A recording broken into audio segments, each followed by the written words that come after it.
দেখেন ফোম বানায় কীভাবে, কেমিক্যাল যে ফোমটা তৈরি হয়, কেমিক্যালের সাথে রং দিয়েছি, যে কালার হবে কালারটা দিয়েছি, হলুদ কালার হবে। চারিদিকটা বন্ধ করে দিয়েছে, ফোমটা কি সুন্দরভাবে তৈরি হয়ে গেল। ঢাকনা খুলে দিয়ে তারা এটাকে নিয়ে সাইজ করবে, নিয়ে যেতেছে।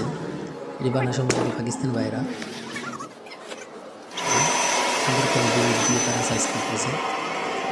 সেট করে সুন্দরভাবে তারা কাটিং করে প্যাকেটকে জায়গায় জায়গায় সাপ্লাই দিবে। তারা কি সুন্দরভাবে তৈরি করছে, কাটিং করতেছে,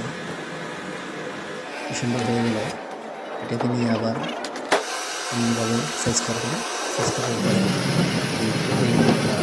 বিভিন্ন জায়গায় আপনার তো অনেক জায়গায় দরকার লাগে, সোফা বিভিন্ন